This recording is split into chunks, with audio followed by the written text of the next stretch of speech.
This is Frank Skinner. This is Absolute Radio. Good morning. Did somebody drop a pen? This is a terrible start. This is the Frank Skinner Show. I can't deny it any longer, though. I'm not Frank Skinner. Frank can't be here today. He's had a last-minute call-up for Love Island. Birmingham bombshell incoming. I promise he will be back next week, though, by which time football may have even come home. And looking forward to a 2-day wait in baggage reclaim. We may not have our esteemed leader with us today, but we do have the very wonderful Pierre Novellie. Hello. Or as I call him, Pete New, just to keep him grounded. I'm trying to find your jingle, Pierre. We have a little French. Oh, my Gallic sting. Where's Pierre's Gallic jingle? Let's go for this. That's all I can find. We also have, I'm very excited about this. I mean, I'm very excited about you, Pierre. Oh, I feel terrible now. I've made it seem like I'm not excited about you. I am. But this is a first. Because I've had previous with this woman. She's been on my podcast. I have the very wonderful Izzy Suttie. Hello. Morning, Izzy. Can I have a jingle, please? Okay. What do you fancy? What about this? Good morning, Tokyo. Yes. Happy to be seeing you.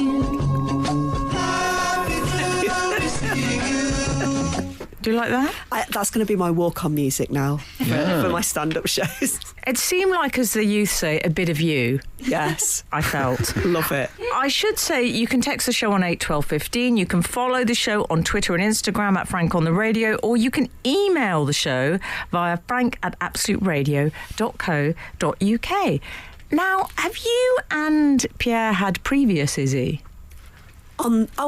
Well, Just in life. in life, well, my partner says that I know Pierre, but I have no recollection of it. I think This is a very awkward start. It's terrible. I think we would have maybe chatted briefly, if he's right about that, at Machantlas Comedy Festival, sort of backstage. I feel like this is the most polite conversation about having met each other before we've ever. But I don't know if that's true, though, because So I do neither remember. of us really know. No. We might have talked to people who look like us. To be fair, a lot of people look like me. And me. Do you think? I think so. Are we you know, just I think characters it's in Guess Who? I think it's going quite well. I quite like your burgeoning friendship. I've met Izzy a number of times. When Izzy came on my podcast, though, she, in a moment of, it was ill-advised, you revealed something to me about a childhood nickname that you sort of tried to get going, I feel, at some point. I did. What was it? IJ. Yeah. And then I insisted on calling you IJ. For the IJ. Yeah. What do you Yeah. think of IJ? I like IJ. It's a rare combination of letters. Yeah, my middle name is Jane. What's your middle name, Pierre? Do you know, I think they're getting on really well. What's your middle? I love that. That's like we're going on a date when you're about 8. What's your middle name? How many pets have you got? My middle name is Guillaume. It just gets more French the further down you go. So you used to be PG. PG. Like PG Would he tips. though? PG tips. Would he though? Guillaume. Yeah. Oh, I like a Guillaume. Yeah. Yeah. My initials are Piggin. I like. You see, I think I prefer Pierre though, because Guillaume sounds potentially like a bit of a heartbreaker. Do you think? Yeah. Do you not think so, Yes, IJ? he sounds like a boy you'd meet on French exchange when you were 14. It sounds a bit like, and then Guillaume never called me, and I'm Absolutely. quite over it. Yeah. Bond over Orangina. Okay. IJ and PG. There it is. Stuck with it, whether you like it or not. I need to apologise to you and our loyal readers this morning, because I'm a bit of a broken woman. I arrived back into Stansted Airport at about 2:00. I was back from France, and which we'll discuss. But I felt very seen this morning because it turned out that Pierre Novellie, PG and I, had both encountered on our travels when he was coming back from Stansted the worst cab driver / owner of cab company in the world. Yes. Is that right? Yes, the worst cab facilitator. Cab gremlin. Gatekeeper. Can you? I mean, Oathbreaker. just to give you a brief insight into the worst cab owner / facilitator of cars in the world. When I asked him at probably it must have been about 12:30 last night. Did you think I will be getting a driver soon? Are there any cabs? Where is he? He's in the loo. I said it'll be about 15 minutes. How can you predict he's going to be 15 minutes in the loo? Old friends. But how could he have predicted that? He was a tricky customer, wasn't he? Yeah. Well, did you end up? What time did you sort of loiter there on your return? He sort of kept telling us it would be sort of 2 hours for a cab, and sort of sighing as if we'd done that. It'd be 2 hours, you fool, was the sort of subtext of what he was saying. And we just agreed, and in the end it was 40 minutes. So it wasn't 2 hours. But he was desperate to stop people from engaging his services.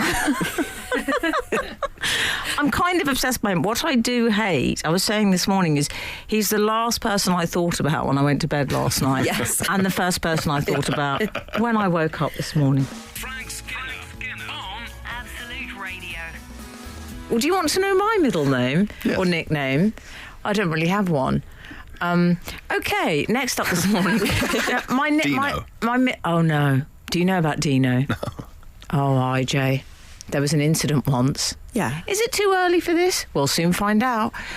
What my father would have called a gentleman caller in my life, a man I was dating briefly, very briefly it turned out, and you'll soon find out why. He referred to me as Dino, something that no one has ever really called me before. Yeah. Particularly not in the bedroom.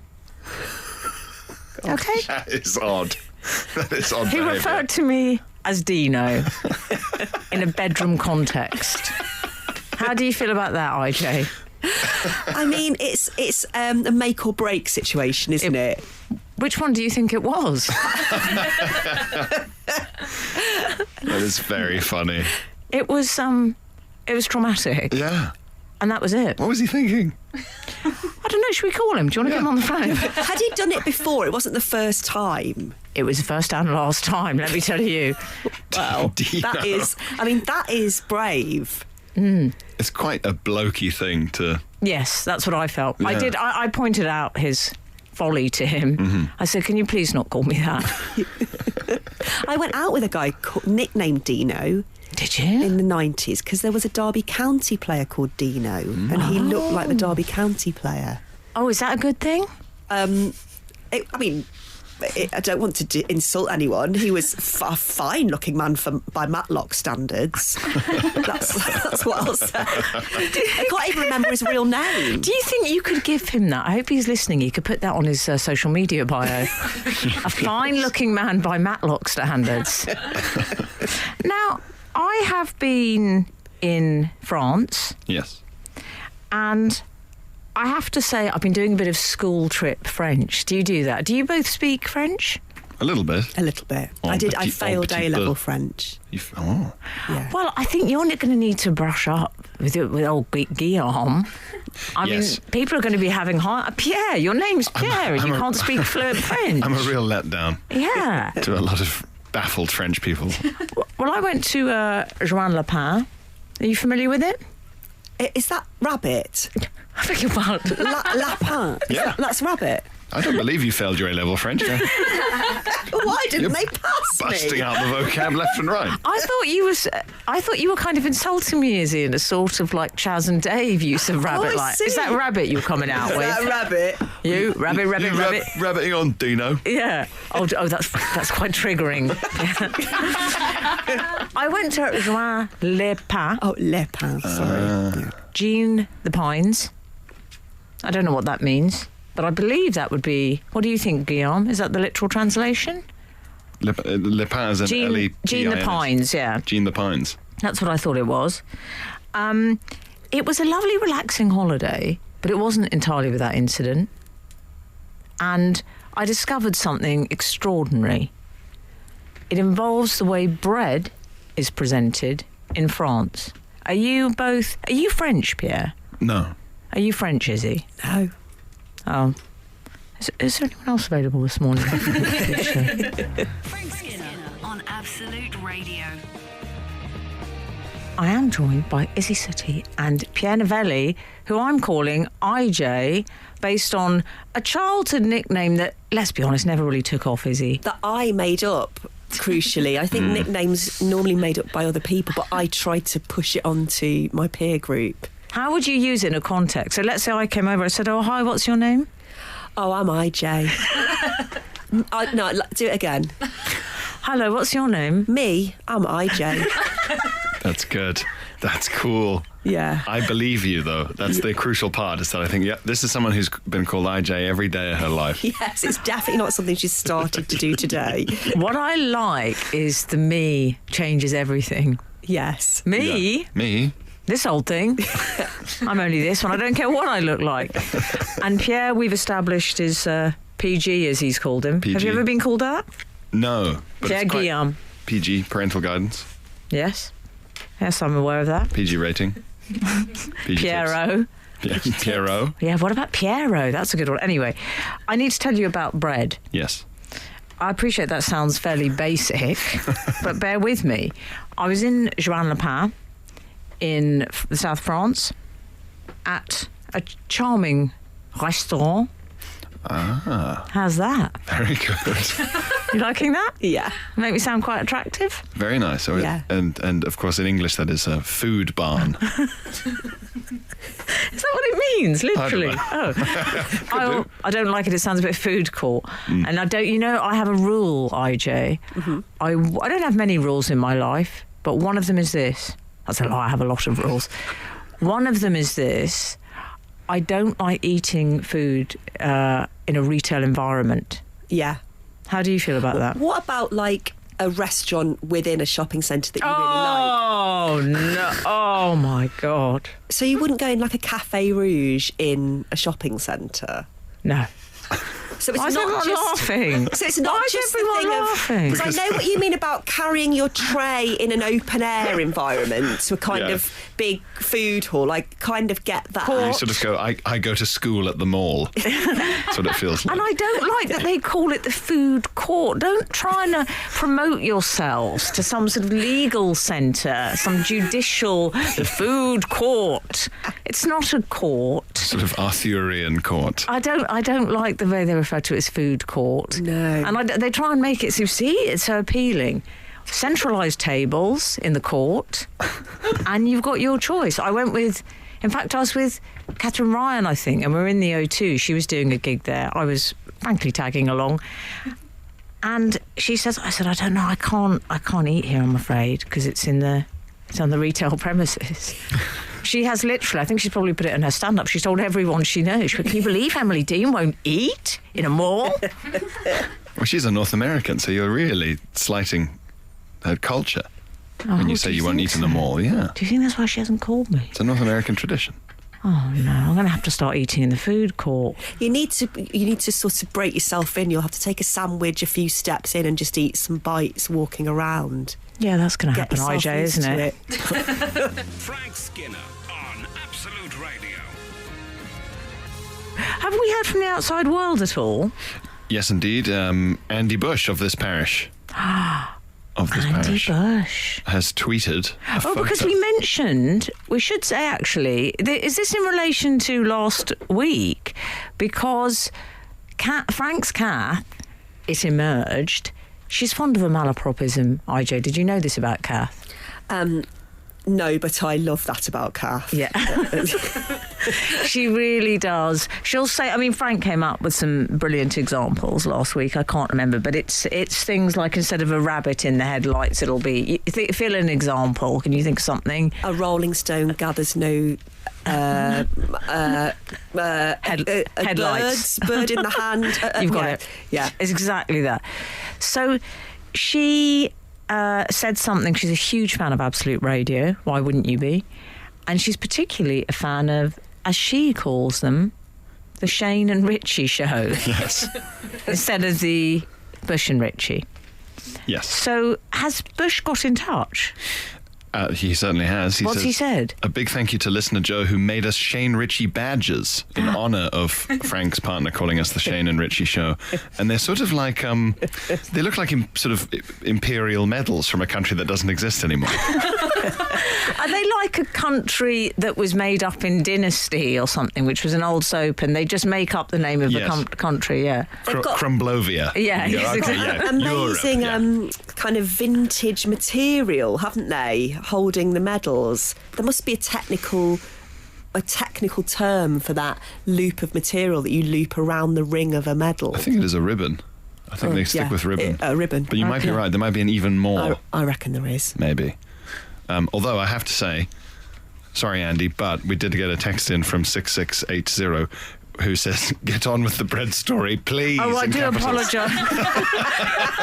People are on the edge of their seat, bread-wise. Can I say, I love 6680.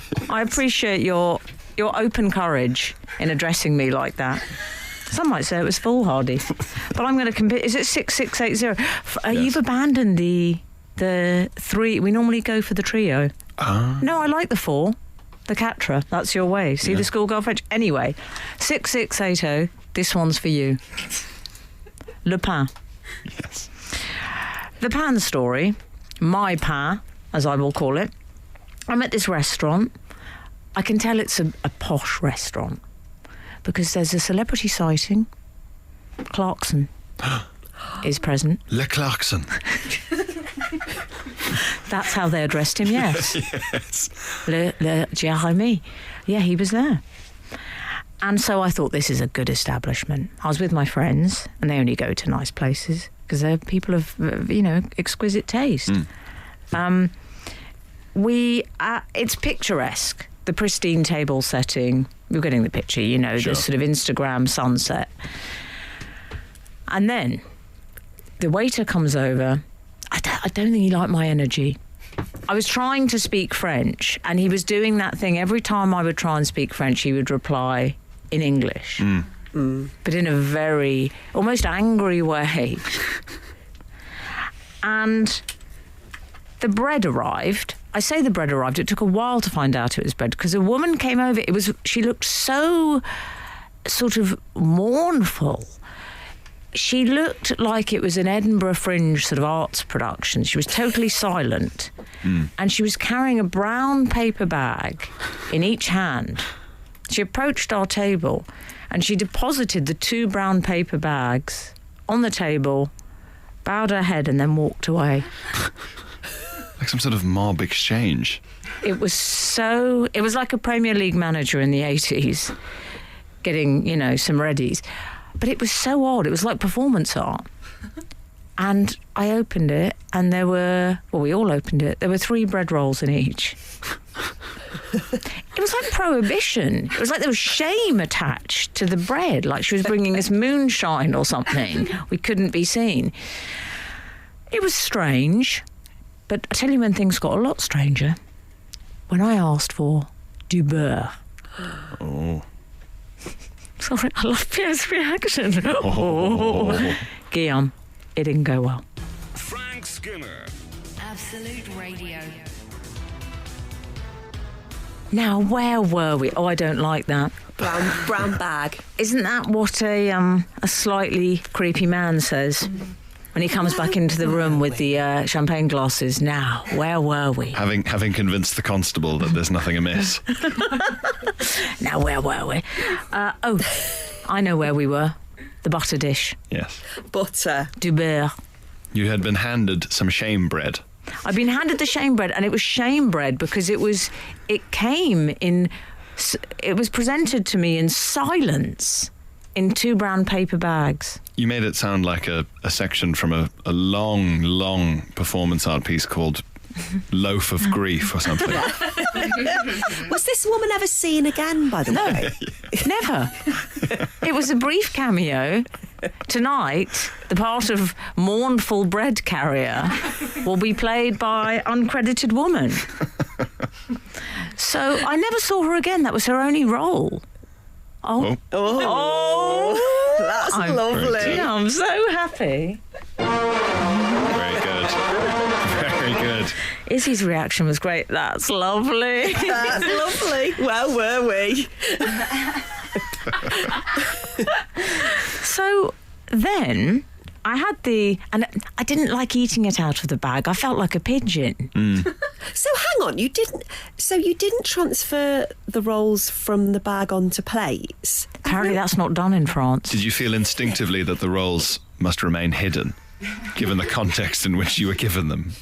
Yes, I did actually. Yeah. I'm not going to lie. You thought clearly these are obscene? I felt rather like if I'm eating a packet of Monster Munch in the street, Yes. I will hide them within my handbag because I've been brought up. My mum was always never eat in the street, darling. Never, never, never eat in the street. She didn't mind, so that was the only rule pretty much we had. So I have got into the habit, if I'm desperate, I will shove my hand into my handbag so no one at least sees that I'm putting it into food stuff. Okay. It's a surreptitious thing. Anyway, it felt like that. So, du beurre. Yes. I asked the waiter. He appeared. I asked him in French because I think that's, the polite thing to do. Mm-hmm. Je voudrais du beurre, s'il vous plaît. Very nice. Garçon, maybe even. Sure. Do you know how he responded? Really? Wow, this was a nice restaurant. You can imagine, Guillaume. I can imagine. I said du beurre, and then I sort of tried to conjugate it, and I think it all went a bit wrong. I wanted to explain. I said, pour mettre sur le pain. Rather than for eating straight. I'm not going to have any bread. It is for to make the bread with butter. You see, sir. And he went... So I didn't hold out much hope. Gosh. Then I'd say that the main courses appeared. Still, pas de beurre. So, monsieur, I tried everything. Pardon? Then eventually he came over again. I said, du beurre? He just sort of glared at me and then walked off again. It got to the stage that the desserts had arrived. Still, pas de beurre. Well, you can imagine how that was playing with me. Yeah. I almost considered bringing Clarkson in. Because I thought he looked the type that, he might get better, so he might get attention. Oh, yeah. I feel like he'd just walk into the kitchen and get du beurre. Yeah. Where's du beurre? Oh, Monsieur Clarkson. And they would all cower in front of him. So, finally, by this stage, he's sort of clearing the plates, and there's still no beurre. And I noticed my godson said, he said, merci beaucoup. And he said very pointedly, the man, because I'd asked him about 4 times for the beurre. He said very pointedly to my godson, mon plaisir. And nothing to me. Wow. I got nothing. And it became such a point of principle by this stage. He brought it out so late that, I'd have to be smearing it on a baked Alaska or tarte citron. It was no use to me. I'm imagining him bringing it out when all the other tables have got the chairs up on them. Sort of 1 a.m. I imagined? I imagined him turning up in my bedroom, depositing it on my pillow, saying, voila. Voilà le beurre. Du beurre. This is Frank Skinner. This is Absolute Radio. This is the Frank Skinner Show on Absolute Radio. Frank Skinner's not here. Sorry about that. Does that sound okay? But we do have the very wonderful Izzy Suttie and Pierre Novellie. I'm just going to randomly play a jingle and see how we go.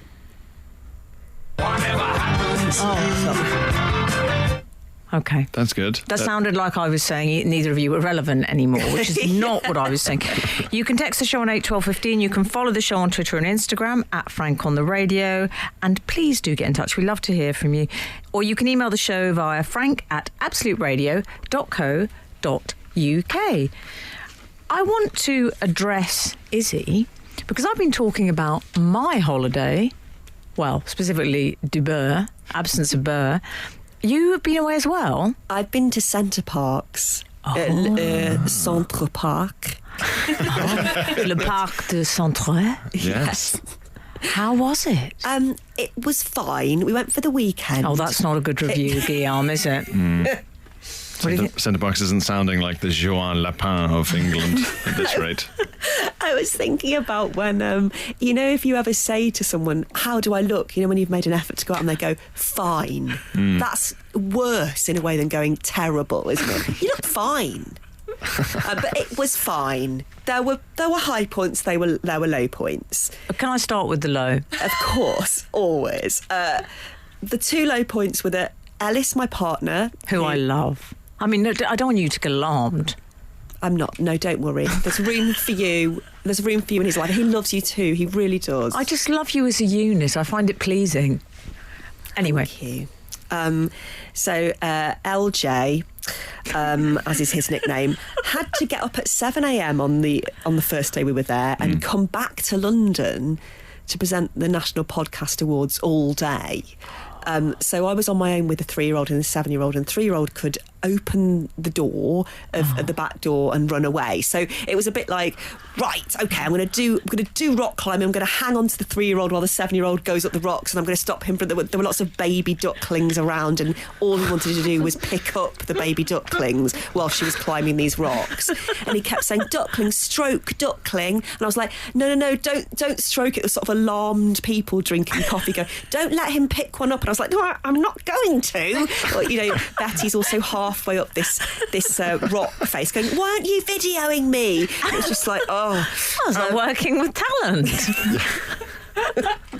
I have to say, it sounds like something from, the sort of enormous paintings of what sort of hell would be like, or like tests that people go it's like through. Hieronymus Bosch, isn't Hieronymus it? Bosch, exactly. It's like a Hieronymus Bosch scene of like, and a child on a rock face will be above some ducklings and it could fall at any moment. Yes. Also, where do you run? I like to think that stroke ducklings, that's probably what I was saying when I was asking for butter, which is why the waiter was giving me a dirty look. It sounds like a bad French translation. It does. So you were sort of doing a lot of crisis management. Doing a lot of crisis management. Then he came back that night, so I was like, okay, he's back. We had one more day. How was the row?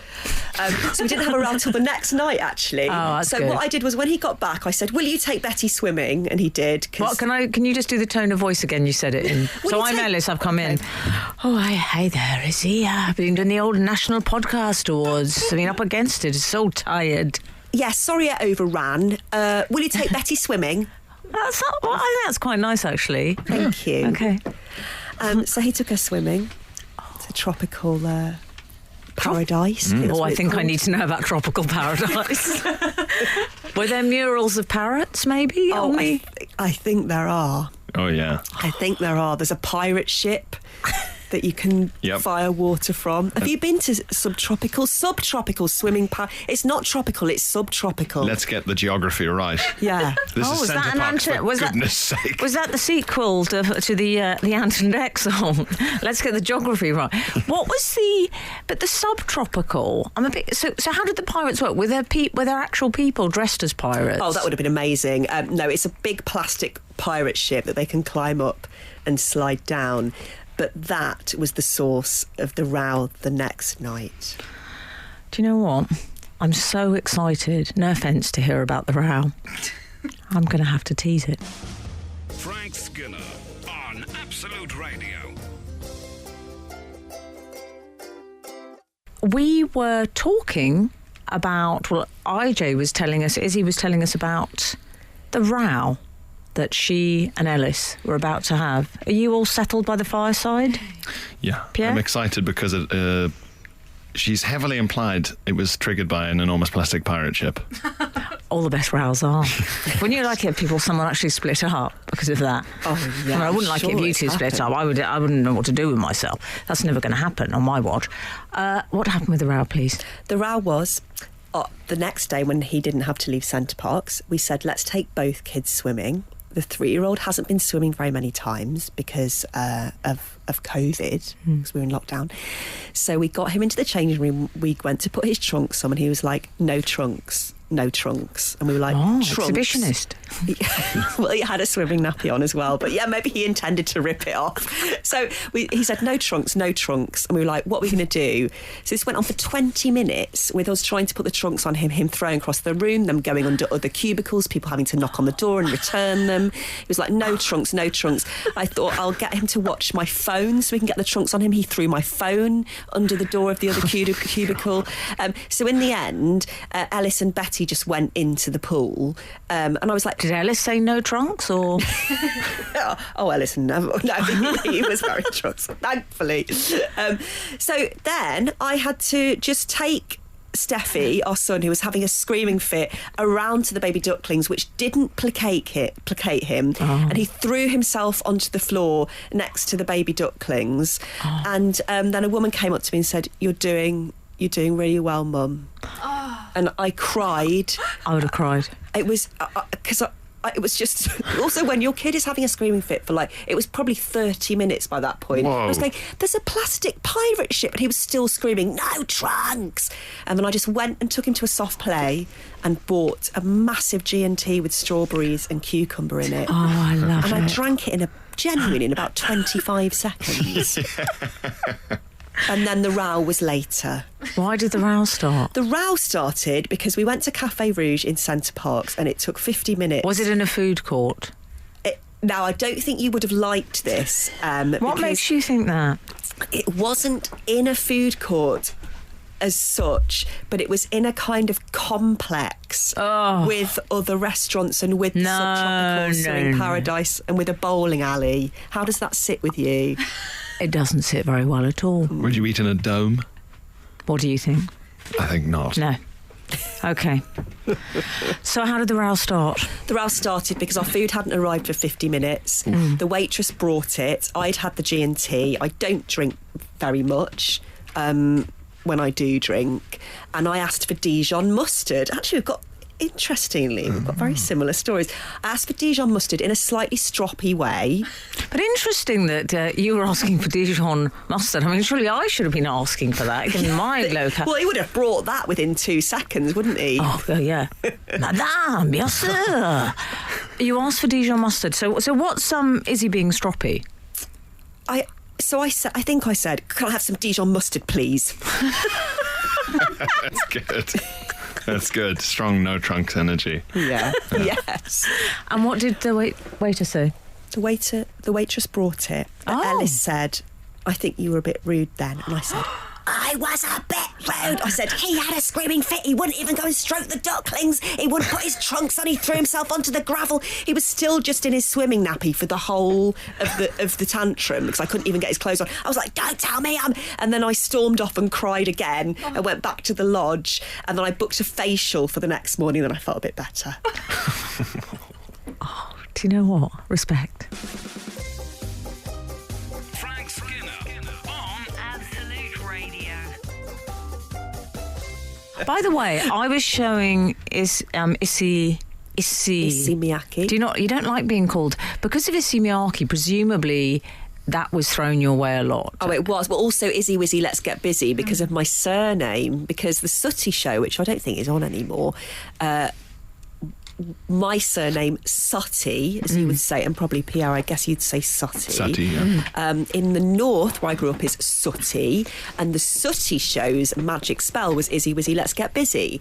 So, That's an unfortunate confluence of... Yeah. Well, I bet you had a few what I'm going to call Dino encounters with that phrase. I hope not. I just hope not for yours. By the way, off air, I was showing Pierre and Izzy photographs, which I thought were fairly standard images, apparently not, of my dog, who is currently staying at the Country Dog Hotel while I've been in France, and I get updates of his just progress reports, which are rather lovely. I got a text yesterday whilst I was in flight hell, being delayed at Stansted and turfed onto buses. I heard, hi there, Emily. Can I just check what you want for Ray's spa day? Do you want a groom or just a wash and mud treatment for his coat? What's it called? The Country Dog Hotel. Hotel. What's a mud treatment? We'll soon find out. Yeah. He gets very sport there. They give you the option of sleeping on beds. They say, do you want your dog to sleep on the bed with a human? Or I said, yeah, he prefers that, thank you. So they've just got these humans there who, that's their job? Yes, They've just got these humans there. Yes. They've just got these. It's absolutely, and I mean, it's nicer than any hotel I've ever stayed in. Humans aren't allowed in, only the workers, the dog's workers. I love And you that. get updates. And I was once asked by them, they said, would you mind if Ray shares a room with Lorraine Kelly's dog, Angus Kelly. He was referred to as Angus Kelly, which I like. Anyway, he's having a better time than me. So is he? You've got what's happening? Because I'm going to be seeing you. You're in Edinburgh, Pierre. Pierre's got his show. What is it called? Why can't your show is? Why can't I just enjoy things? Oh, I quite like I that. love that. Monkey Barrel 6:10. Oh, we got it in. I like it. Well, I'll be coming to see that. I can come and see you at 6:10. Lovely time. Please, yeah. I think I might. Can I bring a 7-year-old Of course. who likes rock climbing? And is it okay if they There don't are wear? ducklings in the show. And it's a trunks-free zone. I've heard. And what are you doing? You're going to be. Are you on tour? I'm going to be on tour from September the 20th, and I've got a run at the Soho Theatre from the 22nd of August for 6 nights, and my show's called Jackpot. And it's about seeking adventure in middle age. Well, it's about like my quest for curiosity and adventure. And a bit about the spiritual world. Good title, Jackpot. Thank you. Is It's the hard post- to think of titles, Is the poster isn't it? you sort of bursting out of a cauldron of coins I mean, and things? that is what it should be, or me bursting out of a fruit machine. Yes. Oh, I'd like that. You see, that's why I'm interested, because you're both comics and you both got these shows on this summer. But how do you think up the titles? I'm interested in that. Is that what people ask you all the time? How do you think up all those jokes? But how do you? You went for Why Can't I Just Enjoy Things? Yeah. So the origin story of that is that it's a question I genuinely asked myself at one point in exasperation. And then, stand-up makes you cripplingly self-aware of what you're doing, even as it's happening. And even as I said it to myself out loud, I thought that's a funny thing for the person to say to themselves. And then did you do material about it and then think that'll be the title, or did you kind of log it as a title? Sort of both, really. I sort of went, this seems like a problem that is sufficient for at least an hour of talking. Oh, I like this. Do you know what I like about this? It's become a bit Guardian interview. Yeah. Yes. So what I decided when I was thinking of why can't I just enjoy things? I went on a retreat and I looked at the sea. Do you know what? I don't think Guillaume, as he's now being called forever, Yes. I don't see him as a retreat type, do you? No, I don't. Why not? We'll find out after this. Frank Skinner. Frank Skinner. Absolute Radio. Oh my God, I can't believe it. That is word for word what I said to the owner of, what's it called? Streetcars. I've named and shamed it. I don't care. Yeah, I think something like that. Terrible. I sort of feel like if I go back to Stansted and I look where that man's booth was, it will just be sort of leaves blowing, an empty space. And I'll say, but he was here. And the staff will say, sir, there hasn't been a taxi company here for 50 years. A man died, and some do say his spirit do haunt He was the murdered. terminal. Yeah. He was murdered for being awful. Now you've taken things too far. Do you know that I was getting so frustrated? I will stop going on. I appreciate people moaning about their travel problems is more boring than listening to their problems. But I'm going to nevertheless. Because when I got on and the pilot made an announcement saying, we've got a very tight window. I like a pilot that says that. We've got a very tight window. If we miss our landing, there was a sense of jeopardy at City Airport. We're not going to make it. Oh. It's also Top Gun. So we'd have to be diverted. So he said, if you can all come on quickly, the quicker you get in your seats, the higher the chances are we're going to make it. So we're waiting, and I'm watching these people come on, and I see this man, and dawdling isn't the word. He had a Panama hat. I knew as soon as I saw the Panama hat, we were done for. Yeah, says it all. It's the uniform of the shuffler. You've got it. He had the blue linen jacket with the sort of pockets that look like they're sort of hanging on the floor. They've had so much loose change in them. And he had a sort of what looked like a raffia. I don't know if it was full of a watercolour set or something. He was trying to get it up in the overhead locker, and then he had a giant big wheelie case. He's like, oh, I can't, it's awfully difficult. I was getting so angry. I was going, come on! And then another young guy came on with huge sort of Louis Vuitton shop called Goya, you know, those big bags. Oh, yeah. On the phone at a time like that. Oh, no. I turned to the member of the cabin crew who was charming. I said, I am going to have to go and do something. What I said, I cannot be responsible for my actions if those people don't get seated soon. And she said, I completely relate. I wish I could say that. She brought me over a mini bottle of champagne. Did she? Oh. Yeah. I said, I don't drink, but I'm going to start.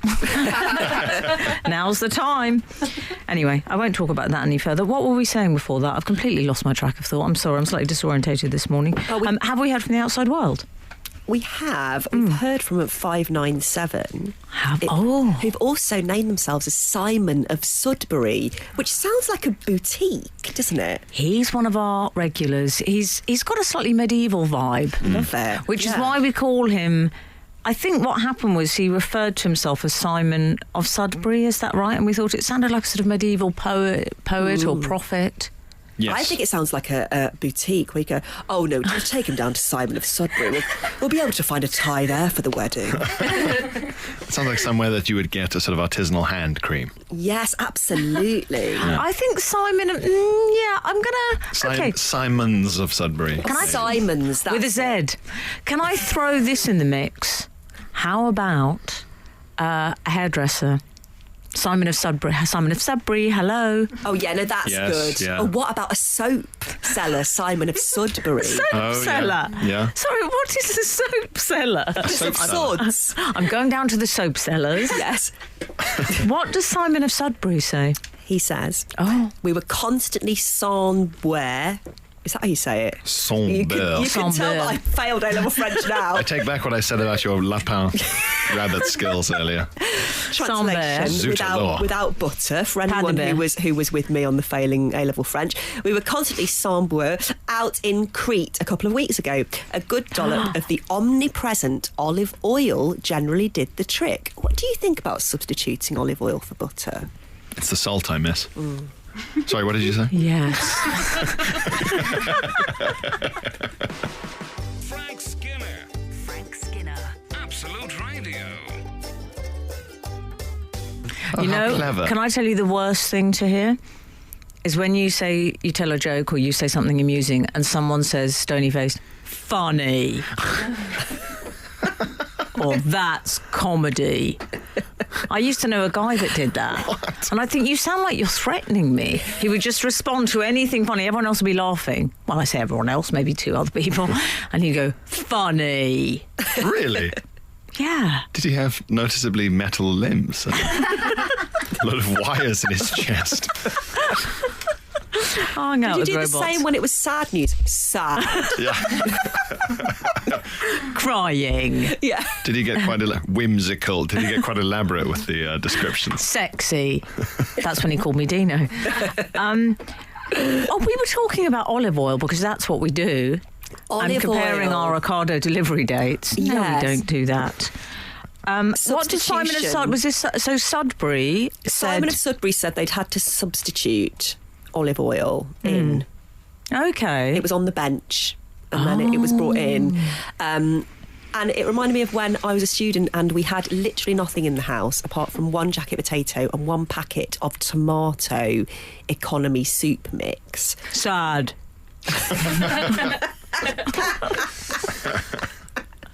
And I cooked the jacket potato and made the economy soup mix with lukewarm water and then poured it on the jacket potato. No.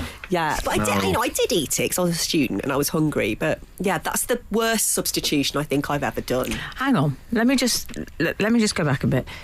One jacket potato. What are the other ingredients? Economy soup mix and lukewarm water. Oh, I thought you said okonomiyaki, which is a lovely Japanese dish. Oh, no. Economy soup mix. Yeah, a jacket potato, economy soup mix. And lukewarm water. Well, I mean, lukewarm water, are we counting that as an ingredient? I mean, we are in this recipe. Oh, okay. Otherwise, you're just putting powder soup mix onto a jacket potato. Which might have been better, actually. Yeah. Du poivre ou du sel? No. Is there a wider gap of mishearing, misunderstanding from economy soup mix to some fabulous Japanese cuisine? I thought it was okonomiyaki.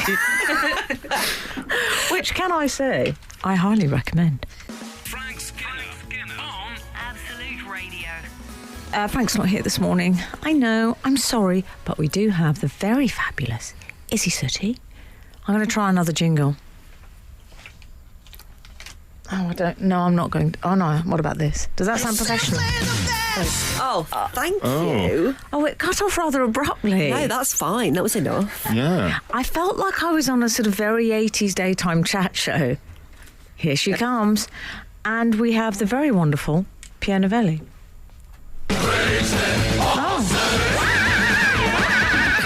What do you think of the lottery jingle approach? I quite like it. It forces me to evaluate my character each time in a different way and to think, is that apt? Is that for me? Is it for you? No, I think the answer's no. You can text the show on 81215. You can follow the show on Twitter and Instagram at Frank on the Radio, or you can email the show via frank@absoluteradio.co.uk. One thing we've been discussing this morning, kind of inadvertently it came up, is a man I know. That sounds a bit suspicious. A man I used to know, but he's That sounds no even longer more suspicious. Oh, it does. There's no way of not making this not sound suspicious. He used to respond to anyone saying anything humorous with no laughter, but instead the word funny. So I'm interested to know if any of our readers have people that respond to jokes in a strange way. I'd like to know about that, because it is a weird... That's odd, yeah. I mean, what do I do with that? Just laugh. Just have to say weird in his face. Yes. And start a loop. I tell you what I would like to discuss this morning. Talking of weird, did you read about... He's the hero of the week. Even over in France, Salzburg, I heard about this character. He's called Dean Mayhew. He got a Tesco Clubcard, was this right, tattooed on his arm because... Well, why did he do it? That question to Pierre Novellie. So he'll never miss out on offers. Dean is a man who loves offers. Dino. Is it my ex? And the notion of missing out on offers fills him with grief. To the point where apparently he's willing to ink his Tesco Clubcard onto his body.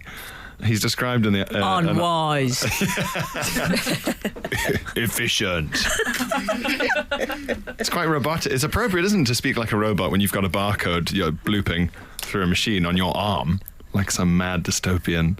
So he's had... Did you see this, Izzy? He's basically had the barcode tattooed... What area of his arm? Is it on his... Is it ticket to the gun show? Yeah, I Scan don't know your if QR I've seen code the photo, first. but I presume it's got...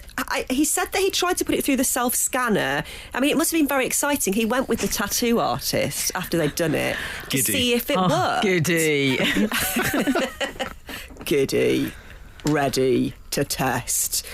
They went to the self-scanner and he said it was too awkward because of the way the scanner was positioned to see if it would scan. Okay. They had to go to the person at the till. How embarrassing. No. How do you open that? Excuse me. Excuse me, I love offers. Especially your offers. Anyway, It's because he often forgot his card. That I actually think it's very efficient. Do you? Yes. oh no, I don't think anyone would deny the efficiency of it. Efficient. Efficient. To me, it says in a forearm. His description of his difficulties, that's what it implies to me. What he said was that he got the numbers tattooed on his arm. He said apparently he goes there up to 3 times a day. He does have 7 children. He's described as a money-savvy dad of 7. Well, I'll tell you how else he was described, which I'm going to call tabloid speak, the shopper.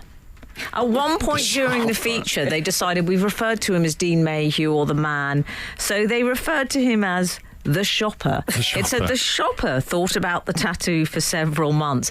And I like the shopper because it sounds like his criminal mastermind nickname, like you better call the shopper. You don't want to get the shopper involved. You want me to call the shopper on you, son? He never misses an offer. I'll show you what. You want to get the shopper around here? You don't want to see his barcode. Frank Skinner on Absolute Radio.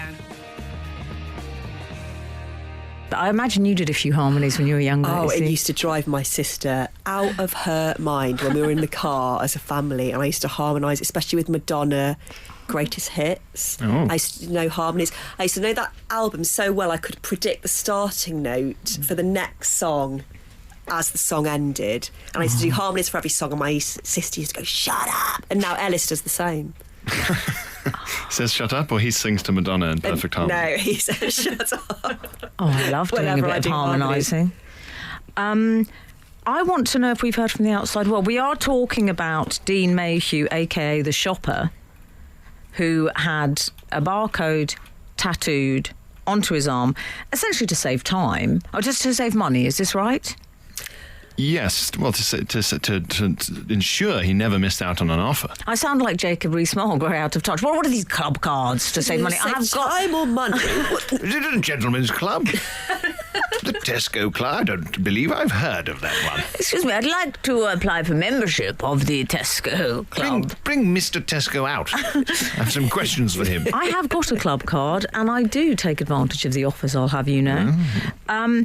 So we were discussing him, but I'd like a brief pause in proceedings to hear, apparently our readers have something to say on the subject of du beurre. And I don't know, what's olive oil in French, is he? It's something like oil. Oi. Oil. It's Yeah. Huile, isn't it? Huile. Okay. Huile. Over to you. Well, we asked what are your thoughts on olive oil as a replacement for butter, and it's fair to say They people make sound like have- family fortunes, Pierre. our survey says it's fair to say people have flipped their lids at the very suggestion. Oh, They flip their lids of olive oil. it's not okay. It's really not okay. What have they It's really said? not okay. A taster? Very good from Adam. Virgin on the ridiculous, he said. Very good. That Well, was producer, please don't moan at the clients' comments. Yes, I call them clients. This says that they describe themselves as a very middle-class person. Oh, what's that? Josh. Give them my number. There are times when olive oil and balsamic vinegar together are an acceptable replacement for butter if the bread is dipped into it. I don't know what else you'd do with it. Do you think- And I'm talking sourdough, not mighty white. Do you think Frank Skinner is going to be livid with me that I've turned this into some Mikado? What do you think of olive oil and artisanal breads? And, you know, I mean, the day before, I mean, this is a man that's helped bringing football home. Well, I think he might relate more to Michael, who says, tried it with mash. Disaster. Is it really? Well, according to Michael, It's the I verge. can see how that wouldn't work. oil and mash. I've seen one here. Yes, I do sometimes get access to them. Canary Mark, I've checked, and I think that's fine. In Spain, it is normal. Delicious sandwiches they make. Is that Yoda appears to be? I quite like the sound of that. And then, Canary Mark's then gone on to say, I don't like that. No, Canary Mark. Keep it clean. Come on. Richard Haragati says, I do that as an alternative on my baked potatoes. How do you feel about that? Richard Haragati. A bit of Dickens' character. How do we feel about olive oil on baked potatoes? Richard Haragati's oily potatoes. It goes with the Sudbury guy. Simon of next door to each Sudbury other. and Richard Haragati. Together at last. Frank Skinner on Absolute Radio. We're talking about all sorts this morning on Absolute Radio. We're talking about olive oil. We're talking, I know, but it's me. What do you expect? We're talking about Tesco Clubcard tattoos. Dean Mayhew has got one, The shopper. who the tabloids refer to as the shopper, comma. Normally they put their age there. Why do they like to put the shopper, comma, 43? It's as if, as you read that, you sort of go, oh, I see, a 43-year-old shopper. Yes. There we are. Now That I makes understand. sense. I assumed it was the sort of I'm not going to lie, the drunken antics of a fool. Yes. Turned out no. No, he said he thought about it for several months before he did it. I'd like to see those plans. Yeah. What Can I you like. imagine the tension when they were waiting to see whether it would work or not? Because if it didn't work, Oh, I'd have loved it if it hadn't worked, Izzy. It would have been very funny. Wouldn't you have loved that front row seats to that? My main question for Mr. Mayhew is... The shopper. For the shopper, 30, is he's claiming to be hitting up his local Tesco 3 times a day. Can I suggest he makes a list? Perhaps tattoos it onto his other arm. It might save time. I actually think that's a very good idea, because I have to say, as someone with 2 young kids, not 7, as Dean has, I always need to buy the same things from the shop. The shopping list doesn't really change, so it is a good idea to get Yes. it tattooed. You could leave 2 dotted lines to add something for that day at the bottom. Yes, in biro. Yes. Oh, that you could know, wash you off. really thought it through. I like that. Would it be funny to have a shopping list tattooed on your arm, but in sort of that kind of gothic font? Really elaborate sort of Germanic sort of, font. Or in Chinese, you know, when people have it actually just means bread, milk. Bread, milk, olive oil. People always think it means live every day as if it were your last, and what it actually means is plum tomatoes and Bavarian cheese slices. You could get the opposite of the usual joke that you hear is played on people with Chinese character tattoos. So you go, what does that say? Oh, it says find inner strength. Oh, bloody hell! I wanted it to say butter, eggs, and milk. I've been had. Far too poetic. We should say the shopper has. I like the shopper though, because he said a couple of things I enjoyed. He said, "It's typical me, really." And I like the idea of that being typical anyone. Well, what aspect of that, getting a barcode tattooed onto your arm, is typical anyone?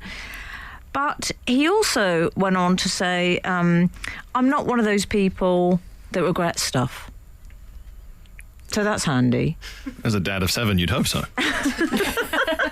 He says he's now considering the big one, nectar. Oh, maybe. He's getting the big nectar. I like his boast. Anything you can do with a normal club card, I can do with my arm. I've heard that a few times by many a man. Tell you what, it would make very easy. He could take other people's points. You ever at the checkout and they go, "Oh, I've forgotten my card. Do you want my points?" He'd just have to stick his arm out. Oh, I'd love that. Like hailing a bus or a taxi. Do you have loyalty cards? Yeah, I have a Nectar card and I have a Boots card. This sounds like the worst day ever. Hello, do you have loyalty cards? What's My name's your Emily. middle name? What's your middle name? Do you have a loyalty card? Do you Butter or olive oil? Butter or olive oil. Yes, it's not going to be a second date with this sort of chat. I have well, I'm going to plough the hell on. I have a Boots loyalty. Yeah, Gosh. that's one everyone's got, isn't it? No. What? I have no loyalty. Of any kind. Do you have no loyalty? I'm a gun for hire. What do you think Have you of got a that? bank account? Well, that's neither here nor there. Is he? He doesn't have a bank account. Frank Skinner. Absolute Radio. Pierre, I'd like to know what's happening in the world of Novellie. Well, Does that sound okay to you? it sounds good. It sounds good. Well, I was going to say I'm a bit embarrassed. Here we go. Yes, le beurre. No, pas de beurre. I'm scorning Mr. Mayhew and his tattooed arm, but more fool me because I lost my wallet. And that wouldn't have affected me as much if I'd been covered in all the Mon Dieu. information that I normally need to keep in my wallet. Driver's license on my back. I mean, I was about to say, where did you lose it? I do apologise. I lost my wallet gigging in central London, but I didn't know I'd lost it there. So I had to do a sort of mad sort of trek through all the different places I'd been over a couple of days in London, because it took me 2 days to notice I'd lost my wallet. Oh, someone's doing all right for himself. Yeah. Well, Why I don't did you have not have a bank account? I guess he gets paid in cash all the time. Do you know what? After I ended the link, full transparency here, I ended the link saying we don't think he's got a bank account, and I worried that had maybe upset Pierre. The idea that people would think he didn't have a bank account, that he was off the grid in some way. That you do have this sort of Bear Grylls vibe to you with the shorts and all that. Yeah, I'm not at the bottom of the list of people you think have a cabin. That would be very on brand. Would you start a fire with 2 sticks in a survival course? Nominally, I know how, but I've never done it. Okay. Could you fight with a bear? I could. I don't think I'd win. We could all fight with a bear. Your witness. The fact that he's even saying that, But he's a step ahead of me. My I'd rather great run. grandfather was known for fighting a bear. Really? I should say infamous. He was from Wales. What's that And- no more? If you look up facts on him, that's one of them. It's pretty much the only thing, really. He was known for, he was a boxer and he boxed a bear. Really? It's amazing. I'm going to look that up. Boxed a Arf bear. is bear in Welsh, I think. Arf. Oh, lovely. Yeah. He boxed a bear. God. So I'm just saying. It'd be very funny if I looked up the sort of black and white picture and it was a sort of lovable Paddington-style bear just getting absolutely hammered. In a very nice duffel coat. Just Bungle And through Harrods. rainbow. getting his face caved in the ring with your brutal With my ancestor. great-grandfather who turned out to be the Marquis of Queensbury. It's not the case. So anyway, over to you and your lost/stolen wallet. Well, I had to sit and sort of make a list of venues I'd been in and places I'd gone, including a Chinese restaurant in Chinatown. And then because no establishment answers their landline anymore because no one rings them. Sorry, we're in the studio with Bertie Wooster. Yeah. No, Jeeves, no establishment answers their landline. I sent a telegram. I heard nothing back. None of these coves. Damn rummy it is. The whole dashed business, I say. But even like restaurants, bars, or whatever, because no one rings them except for robots pretending to be HMRC. And what do they say? Funny. Funny. Tax, fraud. So when you ring them up and you try to get through to them, especially if they're part of a national chain, say, they're very baffled as to what on earth you could possibly want. So I had to go personally round London. Like, I'll be honest, that bit was quite fun. I felt a bit like a hard-boiled PI. Yes. Tracking down my own lost property by hand. You've got that vibe about you, but can I be honest? I will. You look like a bit the fugitive. You've gone rogue. Pinning them against the wall. Where is it? Do you think, is he? Yeah, and I also think that Pierre Novellie is a very good name. Pierre Novellie, PI. Yes. I trust you. But If he I'd gets lost his... my wallet. You know what I love about Pierre Novellie, PI? He's not afraid to get his hands dirty. This is Frank Skinner. This is Absolute Radio. You know, my dogs in the dog hotel, Country Dog Hotel, they ask what music he'd like to listen to on the journey. God. They do. He's got preferences. How does he indicate those preferences? Well, it's very simple. Bark once for Chopin, twice for reggae. It's true. We were hearing about your situation. My hard-bitten detective film noir style adventure through London. Well, I had to go and bother people at a pub, a Chinese restaurant in Chinatown, and then a comedy venue. I like the idea of you, but did you call the shopper in to help you? The shopper loomed behind me. I got a bit of bother. So did you retrace your steps? Yes, went to the Chinese restaurant, and there was... It was a fairly small restaurant, but there was only one person in there as a customer. But it was nevertheless behind the scenes as busy as if it was full. Of course. I have no idea why or how, but I sat sort of looking at nothing like a sinister caller for 10 minutes while they did whatever it was they were doing. And then eventually they realized that I wasn't going to go away until they checked their lost property, which was in an attic. Wow. A sort of secret panel was pulled aside above the counter of this tiny Chinatown restaurant, and they went up a sort of weird little ladder. Oh. And they brought down a denim wallet, and I said, no, not that. And they said, well, go away then, and I did. It wasn't. It was a false alarm. They said, yes, we have a wallet, and I sat there while they gingerly retrieved it. Did you locate the wallet eventually? It was. Where was it? Infuriatingly, in the comedy venue where I had performed, where they know who I am with my driver's license and address in. Why and did they had just decided to not tell me for 2 days. They could have tweeted me that they had it. I would have got quite I would have got upset. Let's put it that way. I would have got as upset as I got with the man with the Panama hat, who was slowly boarding the flight last night.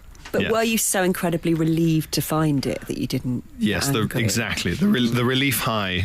It was as if they'd given me a wallet as opposed to return my wallet, and it lasted for an hour, and then I was annoyed. But by that point, I was home, and they were safe. Well, have we heard anything from the outside world at all that we'd like to round the show up with? Because I need to say also, there's a big day tomorrow, which I'm sure you'll be aware of. Hello, you two. You don't like football, I know, but you've got to at least pretend. Will you be watching the women's final? Yes. Okay. I will watch the final as well. I've got to go to Derby to do a preview. What time's the football? I'm not the Radio Times. Google it. Come on. 5 o'clock. You know what? Ellis will be watching it. He will, but he'll have both kids because I've got a preview in Derby at 7:30 p.m. Okay, so no one will be wearing trunks for it. It's fine. We can handle that. As long as there are baby ducklings in the living room, the 3-year-old will concentrate. I have so loved doing the show with you two this morning. I should say, Izzy, I'm going to come and see you live. You're at the Soho Theatre between the 22nd and the 27th of August. Yes, please come. I'd love you to. And anyone else who wants to come. I'll be there. It's called Jackpot. I mean, that might not be an incentive, but I'll be there. Deal with it. And you're on tour from September... The 20th. The 20th. Yes. And you can also go and see fabulous Pierre Novellie at the Edinburgh Fringe, and I will be coming to that as well. And that is, when is that starting again? It's on the 2nd. It starts on my run starts on the 2nd, and it's Monkey Barrel, 6:10 p.m. Okay, and it's Why Can't I Just Enjoy Things? Correct. Thank you so much, both of you, for doing the show this morning. Please enjoy the football tomorrow. I think it might be coming home. What do you think? I feel like it is. Yes. I mean, I've never heard. It's the most emphatic football command. Yes. Thank you for being with us this morning. Wonderful Frank will be back next week. Be seeing you. This is Frank Skinner. This is Absolute Radio.